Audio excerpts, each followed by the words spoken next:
Bonjour à toutes et à tous et bienvenue dans ce nouvel épisode de la 3e saison des Voix de la Com. Je suis David Gordon, le fondateur de l'agence de production de podcast Nouvelle Voix. J'ai souhaité pour cet épisode inviter Aurélie Zanussi. Aurélie, elle est responsable communication corporate et sponsoring à la MACSF. Et ça fait maintenant presque 1 an que nous collaborons à la réalisation de podcasts de communication interne, de podcasts externes et d'un événement majeur qui est la convention de la MACSF. Et plus je les vois travailler à la MACSF, plus je me dis qu'il y a fort à apprendre de leur vision, de la manière dont ils pensent leur communication interne, externe. Pourquoi ils ont choisi de sponsoriser un bateau à voile plutôt que de faire de la publicité à la télé.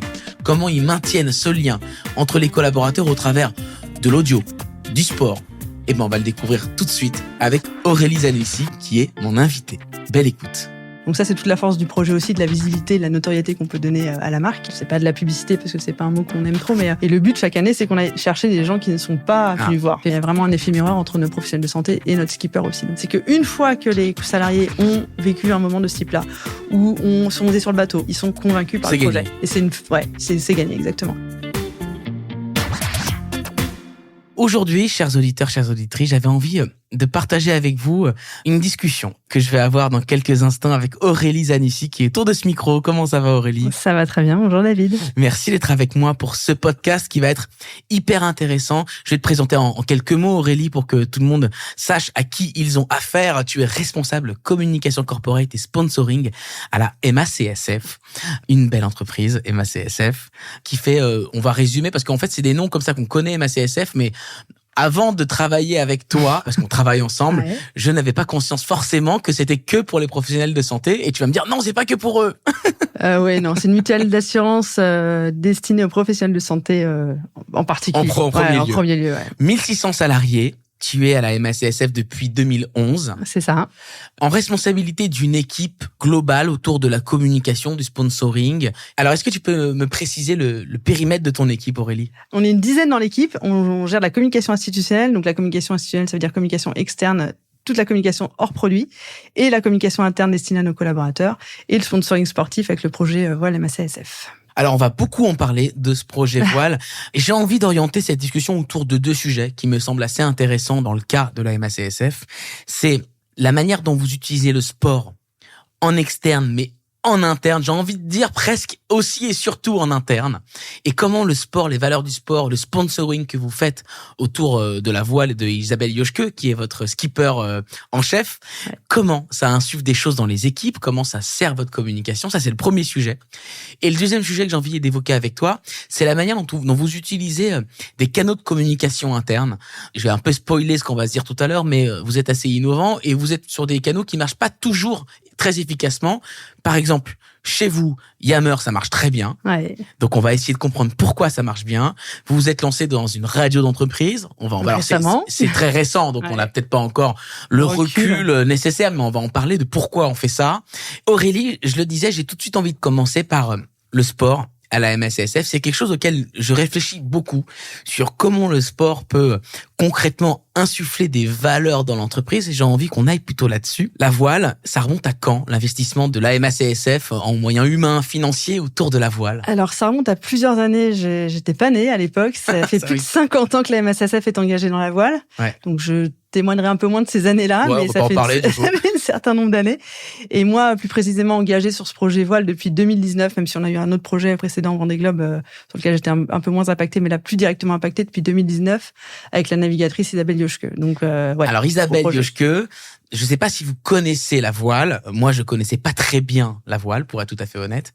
Mais Isabelle Yoshke, c'est une star à la MACSF. C'est-à-dire que tout le monde parle d'Isabelle. On l'appelle même Isa. On l'appelle Isa. On l'appelle Isa. Peut-être pas tous, mais nous, on l'appelle Isa. Peut-être pas tous, mais vous. Alors, et toi, tu es en charge de l'équipe qui travaille autour de ce sponsoring.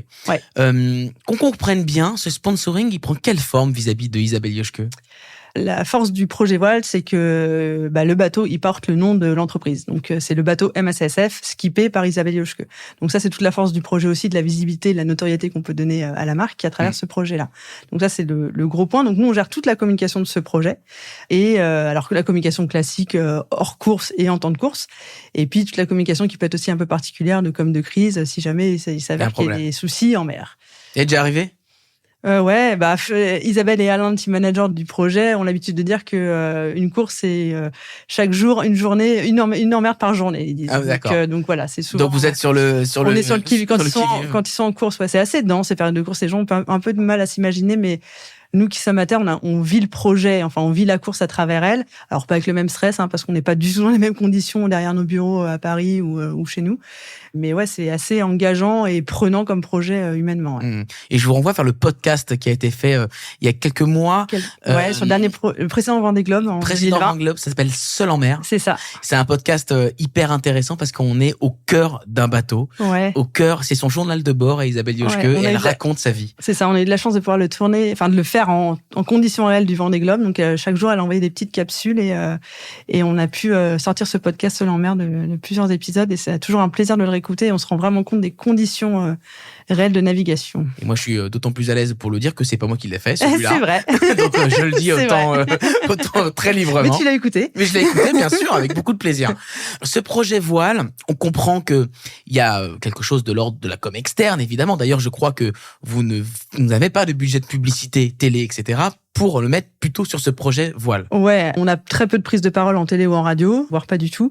Et c'est aussi la force de ce projet, c'est qu'en fait, ça a un enjeu de notoriété. C'est pour ça qu'on le fait, quoi. Et en plus de ça, on a la chance de faire, c'est pas de la publicité parce que c'est pas un mot qu'on aime trop, mais de raconter une véritable aventure en faisant parler de nous et en faisant parler de nous surtout autrement que l'assureur des professionnels de santé. Et ça inspire des générations de personnes qui suivent la voile, qui comprennent ce que c'est que le déplacement de soi. Et dans ces héros et ces héroïnes, il y a le bateau MACSF. Ouais. Et donc, du coup, ça dit quelque chose de vous aussi que de choisir de faire ça. Ouais, et puis ça fait écho donc à nos collaborateurs, mais aussi à nos professionnels de santé qui se retrouvent dans des situations pas forcément évidentes, comme pourrait le vivre Isabelle Yoshke, qui vivent des situations de stress, qui ont du mal à gérer le sommeil comme elle peut l'avoir en mer. Voilà, donc il y a vraiment un effet miroir entre nos professionnels de santé et notre skipper aussi. Donc c'est une vraie valeur ajoutée. J'ai envie de zoomer justement sur ces collaboratrices et ces collaborateurs. Qu'est-ce que ça leur apporte en interne? Qu'est-ce que ça apporte? Alors, on va élargir. Là, on parle de voile, mais on peut élargir un peu plus largement sur le sport. Sponsoriser un ou une sportive. Qu'est-ce que ça apporte en interne, en tout cas chez vous à la MACSF? C'est sûr que ça fédère parce qu'en fait, on se rend compte surtout en temps de course, c'est que les gens nous demandent. Enfin, c'est assez intéressant aussi, c'est que quand on est pendant ces périodes de course, tu croises des salariés dans les couloirs, et ils demandent mais alors, elle en est où et qu'est-ce qu'elle fait et quelle stratégie elle va opérer. Donc, ça fédère vraiment en temps de course. En temps de course, on s'en rend vraiment compte et il y a un véritable intérêt qui naît dans ces situations-là. Donc, on en parle au café, on en parle au café, le small talk d'avant les réunions. On demande des nouvelles quand on voit qu'on n'a pas forcément, parce que Isabelle envoie pas tous les jours des informations, donc nous on n'a pas toujours non plus les informations d'elle en course, elle vit au quotidien, c'est pas forcément évident en mer, donc du coup on vient nous solliciter sans cesse pour avoir des nouvelles, sans cesse, et c'est assez intéressant de voir que une personne en pleine mer peut créer un intérêt commun ici au siège à la Défense ou en agence, donc voilà, c'est assez rigolo. Ouais. Donc ça fédère les collaborateurs et les collaboratrices. Il y a aussi quelque chose qui moi m'a intéressé, c'est-à-dire que en préparant ces podcasts, parce qu'on prépare comme un petit peu, même si on l'a préparé autour d'un déjeuner pour être très sympathique. Voilà, on raconte tout ici, on s'en fout. Tu me disais, on fait pas ça pour gagner la course, en fait. C'est pas l'objectif, c'est pas de gagner. Alors, on aimerait bien quand même. On aimerait bien. Mais l'objectif, c'est d'être dans les 10 premiers. Voilà. Alors, selon les courses, en fait, parce que, alors, on n'a pas un bateau de nouvelle génération, et ça on le sait, c'est connu dans le milieu de la course. Enfin voilà, on est plusieurs à. Oui, il y a pas le bateau qui on n'est pas le bateau. Gagner. Voilà, on n'est pas le bateau gagnant. On a un bateau de deuxième génération qui est parfaitement géré et entretenu et équipé par l'équipe technique, mais on n'a pas une F1 de la mer, même si ça va très très très vite. Quand même, ça va quand même vite. Ça va quand même super vite. Et donc du coup, Isabelle, elle se met elle-même des objectifs quand elle part en mer, en course, et notamment pour la dernière Route du Rhum, son objectif c'était d'être dans les 12 voire 10 premières. Et en fait, on était super fiers parce qu'elle a fini 8e. Et en fait, voilà, elle avait atteint son objectif. Et c'est ça aussi qui est intéressant de regarder, c'est qu'on se fixe un objectif atteignable, qui est quand même hyper important. Et puis, on l'atteint et on est fiers de ça, quoi. On est fiers de cette réussite. Est-ce que ça rentre dans la culture d'entreprise de dire, on va se fixer des objectifs. C'est pas forcément être le premier, mais c'est d'aller à fond dans ce qu'on veut faire. Et si on va à fond, si on met tout notre cœur et qu'on arrive à atteindre un objectif qui est louable, c'est OK. Je pense que oui, ça colle à ce qu'on est, clairement. Ouais, ça colle à ce qu'on est. Et puis il y a aussi ces valeurs d'authenticité. Enfin voilà, on triche pas, quoi. On est ce qu'on est. On fait avec ce qu'on a. Et tu le sens concrètement, ça que c'est dans les équipes. On le sent. Et puis je reprends l'authenticité, mais c'est ce qui fait notre force, quoi. C'est ce côté, authentique. Et on est ce qu'on est. Et on fait avec ce qu'on a. Et on avance comme ça. Et voilà. Comment vous communiquez autour de ce projet, autour de la voile en interne? C'est quoi les différents moments clés? Comment vous le faites? Alors, il y a plein de façons, en fait. On est à la fois sur de l'information, j'allais dire rédactionnelle, où on raconte l'aventure quand elle est en mer, par exemple. On a des temps forts de départ de course, parce que tous les départs de course sont accompagnés par des villages de course, très souvent. Entre 10 et 3 semaines de villages sur le Sable d'Olonne, au Havre, à Saint-Malo. Et on a la chance d'avoir une loge à chaque départ de course, où on invite nos salariés sur une journée à venir visiter le bateau le matin, à rencontrer l'équipe technique et Isabelle ou Alain Gauthier, qui est team manager, de déjeuner en loge et d'avoir un accès un peu particulier préférentiel, au village de course, VIP, voilà, quoi. Exactement, VIP.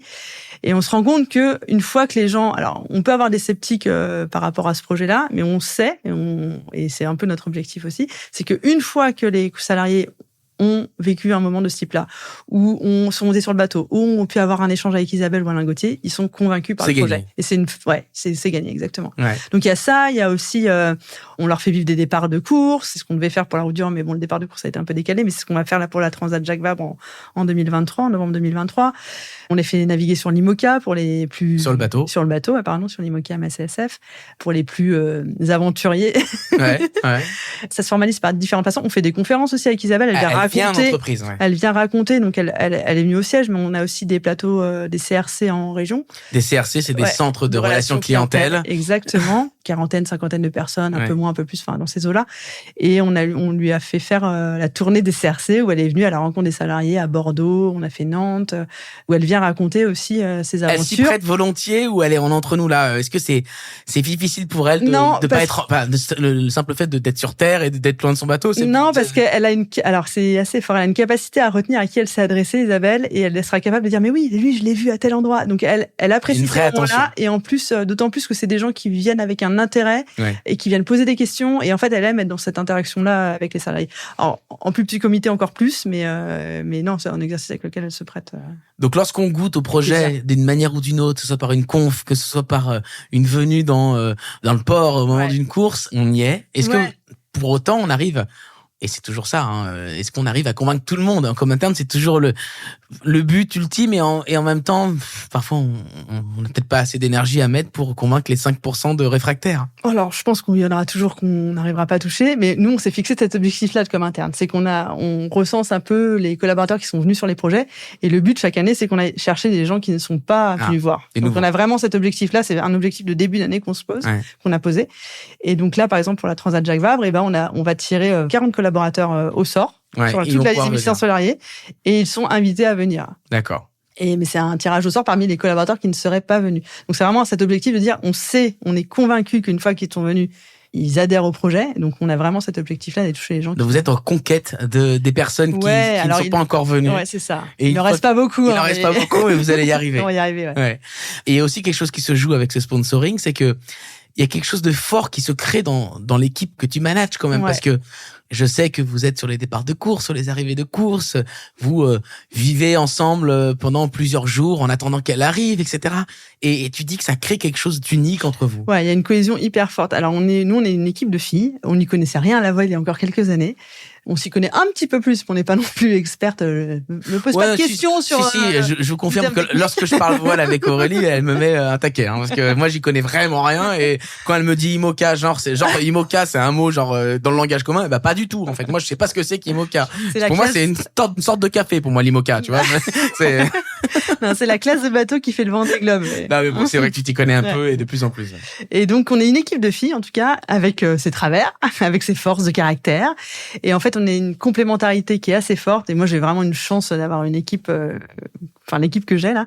Et je suis persuadée, et je pense que c'est la plus grosse force de ce projet-là, c'est que ça a fédéré, il y a une cohésion très très forte dans l'équipe. Parce qu'effectivement, comme tu le disais, on vit des départs de course, on vit des arrivées de course, on vit des soucis en mer, on stresse, on se réveille, combien elle est classée, qu'est-ce qui s'est passé cette nuit. Enfin voilà, on a des moments qui sont très très intenses et qui font que on se retrouve tout ensemble face à des situations compliquées et heureuses aussi. On a aussi des situations heureuses, et en fait on est unis face à ça, quoi, ou pour ça, quoi. Et c'est intéressant parce que regarder la com interne d'une entreprise au regard aussi de l'animation qu'il peut y avoir dans l'équipe de communication, c'est un axe à ne pas prendre à la légère, d'après ce que j'entends. Plus l'équipe sera animée par un objectif, par un but commun, elle s'entend bien entre elles, etc. Et plus il y aura peut-être de créativité créativité, d'envie, d'engagement dans le travail pour, in fine, une communication interne qui soit à la hauteur. Ah, mais c'est sûr, je suis sûr que ça agit par conséquent sur les autres projets qu'on mène aussi comme interne, quoi. J'en suis convaincue, J'en suis convaincue. Ouais. Et puis, il y a aussi cet effet, je le disais au départ, mais complémentaire. C'est que tu peux être complémentaire selon tes compétences, mais il y a aussi ce côté complémentarité où, là, je suis un peu plus fatiguée, et il y en a forcément une qui reprendra le relais. Et il y a cette force-là aussi, parce qu'on sait qu'il y a une vraie équipe. Vraiment. Une vraie équipe. Je triche pas, je mens pas en disant ça. Alors, c'est peut-être pas que le sport et la voile qui créent ça. Il y a aussi des choix de recrutement, j'imagine. Mais ça joue beaucoup. Ça doit jouer ouais, aussi. Ça joue. Et puis, quand on part sur 3 semaines de village de course et qu'on vit H24 avec tes collègues dans des situations de proximité, tout bien, tout honneur. Mais bon, voilà. Mais qu'on vit dans le même Airbnb. Même parapluie, j'imagine, Sable d'Olonne. C'est ça? Non, il fait beau, Sable d'Olonne.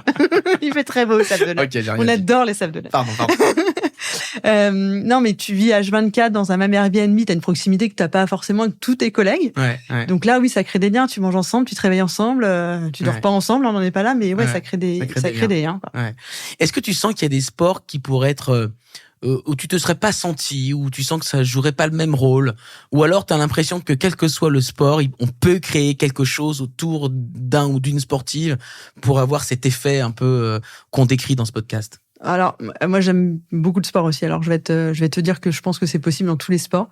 Vraiment? Après, je pense, pas de langue de bois, de toute façon. Non. Et puis, après, peut-être que je me retrouve dans une situation future, dans laquelle je me dirais, non, finalement, c'est pas possible dans tous les sports. Ouais. Mais je pense que oui. Je pense que quand t'as un engagement fort et que tu places un être humain au milieu des océans ou au milieu d'un tatami et puis qu'il y a un engagement derrière et un soutien, je pense que c'est possible. Ouais. Est-ce qu'on peut dresser quand même un portrait robot des conditions qui peuvent faire en sorte que ça peut fonctionner? Est-ce que c'est des compétitions régulières, très médiatisées, la personne, le sportif ou la sportive qui est particulièrement humain ou qui est particulièrement humble? Est-ce qu'on peut dresser comme ça une liste de choses qui justifient que ça marche? Je pense que le côté aventure, parce que nous c'est quand même une sacrée aventure, hein, quand elle parle faire le tour du monde seule, sans assistance, sans escale, t'as ce côté aventure qui, je pense, met une surcouche aussi d'adhésion au projet parce qu'on raconte une histoire. On raconte une aventure. Au-delà de la performance, on raconte aussi une aventure, quoi. Quand elle est dans les mers du Sud, c'est des situations qui sont dangereuses, quoi. Donc je pense que ça crée. Donc il y a un côté dépassement de soi. Dépassement de soi, aventure, côté aussi élément naturel, quoi. Les océans, c'est quelque chose que tout le monde ne maîtrise pas, hein. Puis tout le monde n'est pas passé par les chemins où elle passe. Je pense que c'est ces conditions-là qui réunissent la chose. Ouais, il y a peu de sports, finalement, qui peuvent permettre de rejoindre le côté aventure. Je connais pas 1000, mais c'est vrai que du golf, c'est pas de l'aventure. Non, et donc, du coup, ça exclut le golf, même si le golf, c'est utilisé par des très grandes boîtes, je pense à Accenture, etc. Mais toi, ce qui t'intéresse et ce que tu penses être fondamental dans le succès de l'opération, c'est le côté aventure. Je pense que ça aide. On prend des risques. Et puis, en plus, le dernier Vendée Globe, c'était pendant le confinement. Et il y a eu un engouement fou pour le Vendée Globe parce que les gens avaient besoin de prendre l'air. Et là, typiquement, on s'est rendu compte de ça, quoi. En plus, c'était ce côté, aventure, océan. Je me projette, je vis quelque chose à travers quelqu'un, tout en restant sur mon canapé. Mais c'est clairement, ça vient ajouter de la force à la communication. Ouais. Si vous avez d'autres questions, n'hésitez pas à vous connecter avec Aurélie Zanussi. Vous pouvez prendre conscience que c'est une expérience heureuse autour du sponsoring sportif. Ouais, et moi, si je peux ajouter, c'est juste que, pour l'instant, ma carrière n'est pas finie, hein. Loin de là. Non! Moi, mon plus beau souvenir, je pense pour l'instant, mon plus beau souvenir professionnel, c'est l'arrivée d'Isabelle lors du Vendée Globe 2020.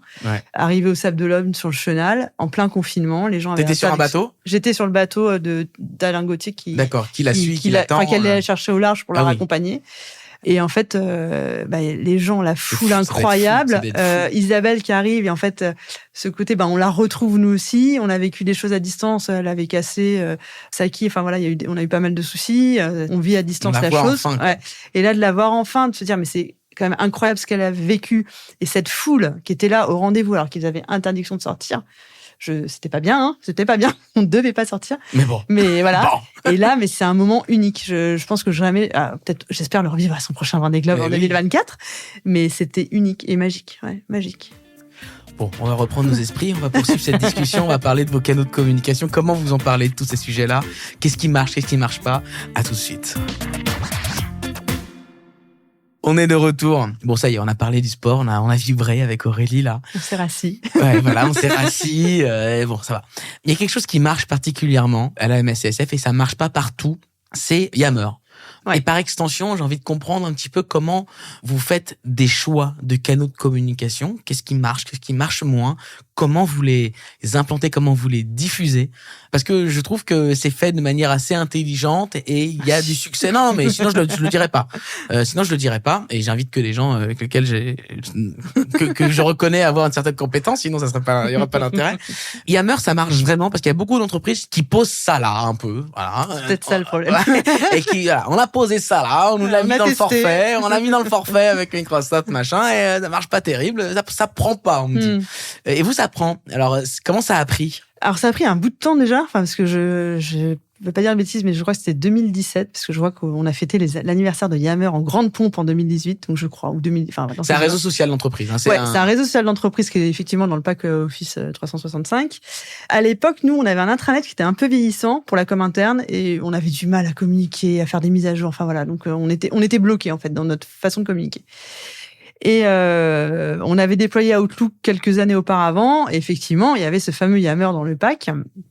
Et on a creusé un peu le sujet. Donc, on a fait plusieurs réunions chez Microsoft pour voir un peu comment ça fonctionnait. On a discuté avec 2 entreprises. Et on était aussi dans une démarche d'entreprise un peu responsabilisante où on voulait que les collaborateurs soient plus autonomes sur leurs projets, qu'ils racontent leurs projets. Donc, les planètes s'alignaient un petit peu pour déployer Yammer. Donc, on a tenté la chose. Alors, ça a été vraiment accompagné. On avait créé des groupes d'animateurs par communauté parce qu'on parle de groupe Yammer, c'est des communautés sur Yammer. C'est des communautés qui échangent entre elles. Selon les thématiques, voilà. Donc, tu peux créer des communautés très pro. Ou pas du tout. Voilà. Fan donc, de running. Voilà, exactement. Alors, ça dépend aussi, encore une fois, ce que tu veux faire dans l'entreprise. Nous, on avait décidé de laisser le choix aux collaborateurs de pouvoir créer des communautés. Tu peux verrouiller, mais nous, on avait vraiment laissé le choix la liberté sur cet outil. Il n'y avait pas de modération. On avait prévenu qu'on faisait de la modération a posteriori si jamais c'était nécessaire, si ça rentrait pas dans le cadre du règlement intérieur de l'entreprise. Donc, on était vraiment en mode, on vous laisse faire. Ouais, très bien. On vous laisse faire, on a confiance. Oui, on parlait là du livre de Frédéric Laloux, je vais le prendre d'ailleurs là parce que du coup c'est Reinventing Organizations et on en parlait au déj. En fait, on est dans les modèles d'organisation à ce moment-là qui tirent vers l'opale, c'est-à-dire un peu l'autogestion. Enfin, vous étiez pas en autogestion des équipes, mais vous étiez vraiment dans un moment où il y avait une libéralisation des projets, des envies. On peut communiquer tout seul, on a beaucoup de liberté. Ouais, et c'est comme ça d'ailleurs qu'on l'a installé, c'est on a installé Yammer en disant c'est vous qui faites la communication, c'est vous qui portez les projets, c'est vous qui savez, c'est vous les experts, c'est vous qui travaillez dessus. Donc là vous êtes là pour organiser tout ça, mais ensuite c'est les communautés qui gèrent ça et ils sont responsabilisés. Exactement. Et ça a fonctionné. Et on a laissé aussi la possibilité de créer. Alors, on a des communautés sur fans de pâtisserie. Alors, c'était très intense au départ. Très intense au départ. Je crois qu'on est monté jusqu'à 250 communautés. Ah oui, parce que du coup, ça donne envie de créer un truc. Donc, il y avait des communautés à 2-3. Donc, après, on a aussi épurer un peu. Épurer, et puis, on a vraiment accompagné tout au long du projet en disant, voilà, à quoi ça sert, comment on l'utilise, nos animateurs dans chaque groupe, des animateurs qu'on animait aussi, nous, parce que c'était des nouveaux codes, en fait, on connaissait pas, hein. On avait les habitudes du réseau social Facebook, et le but, c'était surtout pas de dire, ce n'est pas un Facebook, en fait. Vous mettez pas vos photos de vacances quand même. On n'en est pas là. Mais, donc, il a fallu éduquer, je sais pas si c'est le bon terme, mais éduquer les salariés à ce nouvel outil. Comprendre les codes, les usages, jusqu'où tu as le droit d'aller, voilà. Donc, et sachant qu'on n'avait pas forcément des collaborateurs qui étaient par ailleurs usagers de Facebook ou d'autres réseaux sociaux à titre perso. Donc en plus un peu loin de ces codes-là. Donc vous libéralisez l'outil, mais vous le contrôlez quand même a posteriori et vous l'accompagnez avec de la formation, des responsables de communautés qui sont quelque part incentivés, alors pas financièrement j'imagine, mais qui ont un contrat moral sur le fait qu'ils ont une responsabilité et qui doivent bien le faire parce qu'ils sont acteurs de leur propre communication interne. Et par ailleurs, nous on avait créé aussi des groupes dits de référence avec de l'information descendante qui, pour le coup, eux étaient très corporate, et puis qui montraient aussi quels étaient les codes de Yammer, en fait, parce qu'on posait des choses très proprement, exactement. Ouais. Exactement. Et alors, tu disais. Et il y avait aussi une volonté, c'était ça aussi, dernier point. Il y avait une volonté aussi de dire que nous, on n'a pas forcément toute la formation, mais que certains salariés, si vous avez des questions, c'était ça aussi. Posez vos questions et d'autres peuvent répondre, en fait. Il y a aussi, dans la manière d'avoir déployé Yammer, tu disais on avait un intranet vieillissant et du coup on a déployé Yammer. Et donc ça c'est intéressant parce que beaucoup d'entreprises, et j'en pense à aucune en particulier, mais beaucoup d'entreprises déploient un certain nombre d'outils d'intranet, de digital workplace, de tout ça, avec plein de fonctionnalités, parmi lesquelles le réseau social d'entreprise. Vous avez pas fait ce choix-là, vous avez été progressivement et vous avez d'abord mis en place ce Yammer, et puis ensuite vous avez mis en œuvre un nouveau un intranet, enfin un nouveau nouvelle digital workplace là. 2022, début 2022, ouais. Et donc tout ça a été très progressif. Est-ce que c'est une raison du succès peut-être de Yammer, que ça soit pas en même temps que le lancement de plein d'autres outils finalement? Oui, parce qu'effectivement, il est pas noyé parmi d'autres outils. Et puis, je pense que l'accompagnement est donner le temps à l'outil, en fait. On s'est vraiment donné le temps. Alors, en amont, on a réfléchi, on a structuré aussi toute notre communication interne pour accompagner. Au bout d'un an, on faisait un anniversaire Yammer avec une piñata Yammer dans le hall. Enfin, voilà. Non, mais on faisait un véritable anniversaire pour célébrer les 1 an de Yammer. Et puis, la communication, elle a commencé en amont, elle a été pendant et elle continue. Alors, aujourd'hui, un peu moins parce que ça fait partie, d'un outil utilisé par tous, quoi. Pratiquement, c'est fait. Ça va faire 5 ans. Là, on est peut-être même maintenant à se dire, il a fallu qu'on refasse un véritable intranet avec d'autres fonctionnalités, d'informations vraiment plutôt officielles, parce que finalement, on s'est rendu compte. Alors, je sais pas. Tu perdais la maîtrise de tout. C'est pas que tu perdais la maîtrise, mais la parole officielle, parce qu'on n'a pas c'est forcément des personnes qui communiquent sur Yammer, c'est Aurélie Zanussi ou David Gordon. Mais moi, si on me connaît pas, on sait pas qu'Aurélie Zanussi travaille à la communication, on sait pas que c'est la parole officielle, sans aucune. Le corporate. Qui est la parole du groupe, en fait. Donc, en fait, nos prises de parole, elles étaient un peu noyées parmi tout. Ouais. Et donc, du coup, des fois, on perdait un peu en force et en impact de nos communications. Bon, là, c'était il y a 2-3 ans, il y a quand même quelque chose, on a atteint les limites, là. Ouais. Et du coup, on a recréé un intranet parce qu'on avait aussi d'autres besoins qui répond à ça aujourd'hui. Et le but aussi, on a toujours eu ce discours, enfin, moi, j'ai toujours eu ce discours en disant, les outils viennent pas se substituer les uns aux autres ou viennent pas en concurrence les uns aux autres. En fait, on crée un outil parce que, c'est ce qu'on se disait ce midi. Moi, j'écoute la radio, d'autres regardent la télé, d'autres lisent le journal. Enfin, voilà, on a tous des moyens différents de consommer l'information. Et donc, tu déploies différemment. On déploie différemment, pas forcément au même moment, parce qu'effectivement, une fois que tu as pris tes habitudes sur Yammer, tu vas peut-être avoir du mal à aller sur la radio. On sait pas encore, mais voilà, on donne le temps aux outils, on permet différents moyens, parce que tout le monde ne consomme pas de la même façon, et on répond à différents besoins. Voilà. Ouais. Mais ce côté anti-top-down que vous avez depuis un certain temps, et ce Yammer, on a été un fer de lance, c'est tellement dans votre culture que lorsque vous décidez de faire une radio d'entreprise, là encore, on n'est pas dans du top-down. Là aussi, on est dans quelque chose où vous allez à la rencontre des collaborateurs dans France entière. Est-ce que tu peux nous raconter comment est venue cette idée de radio d'entreprise? Alors, on le dit, on travaille ensemble sur ça. Ouais. J'ai le plaisir d'accompagner la MACSF pour cette radio. et alors, comment est venue cette idée et qu'est-ce qu'on en fait dans cette radio? J'espère que je vais pas dire de bêtises, mais dans mes souvenirs, parce que j'ai une espèce de blackout sur le confinement, là. Ok, toi aussi. Ok, toi aussi. On avait eu ce projet, on avait commencé à poser certaines choses, je crois, à la fin du confinement. Et puis, on l'a mis un peu de côté parce que fin du confinement, sortie post-Covid, enfin voilà, tout le monde reprend ses habitudes. Et puis ça nous a démangé en fin d'année dernière en se disant il manque quelque chose quand même. Enfin, on aimerait bien aller sur un nouveau canal parce que c'est vrai qu'on a beaucoup la culture de l'écrit. Parce que Yammer, c'est de l'écrit, parce que l'intranet, c'est de l'écrit, parce que notre magazine interne, même s'il est digital, c'est de l'écrit. Un peu de culture vidéo aussi, on fait de nos propres vidéos. Des très sympas vidéos de vœux de début d'année, d'ailleurs. Oui, très rigolote. Très sympa, vraiment, c'est très fun. On rigole bien. Ouais. Et du coup, on avait aussi un enjeu de consommer l'info, donc pourquoi pas par l'oreille, l'audio. Et on avait aussi, on a des salariés nos commerciaux qui sont sur la route beaucoup. Et qui vont de rendez-vous en rendez-vous, on s'est dit, et c'est une population qu'on sent qu'il y a du mal à les capter. Ouais. Et on s'est dit, tiens, ça peut être pas mal quand ils sont entre 2 rendez-vous sur la route, t'écoutes autrement la vie de ton entreprise, les projets, des collègues, voilà. Donc on s'est dit, allez, on tente. Donc voilà d'où c'est né. Et alors, c'est quoi le concept de cette émission? Alors, on a appelé ça radio, je sais pas si c'est plutôt un podcast d'ailleurs, finalement. Ouais, alors je sais pas, vous vous arc-boutez sur le mot radio. C'est vrai. Moi, je vous suis. Et des fois, je dis, c'est le podcast, on me dit non, c'est une radio. Bon, c'est une radio. Mais peut-être que c'est ça, c'est-à-dire que vous êtes aussi toujours dans des étapes. Et là, on fait des émissions, effectivement. Peut-être qu'on fera de la radio pure qui ressemblent à des émissions de radio. On est très dans le talk, dans de la radio. Et peut-être la finalité un jour, ça sera une radio d'entreprise au long cours. Mais bon, pour l'instant, qu'est-ce qu'on en fait Alors, c'est un rendez-vous mensuel où on a plusieurs chroniques, on fait intervenir des salariés. C'est jamais, oui, j'ai entendu réfléchir, mais ça n'a jamais été, là, on est à la 4e émission, ça n'a jamais été de l'information descendante. On fait parler nos salariés, alors de leurs projets, de leur évolution de carrière, de leur départ en retraite, je sais plus ce qu'on a eu, de projets. C'est ça. On a eu plein de choses différentes. Ouais. Et le but, c'est vraiment de donner la parole aux salariés. Alors, je sais plus quel est le petit claim là, qu'on a créé, mais c'est ça. C'est vraiment donner la voix aux salariés qui portent les projets, quoi. Exactement. C'est la radio qui donne la voix à celles et ceux qui font les projets au quotidien. Et du coup, on se déplace à chaque mois, à chaque émission.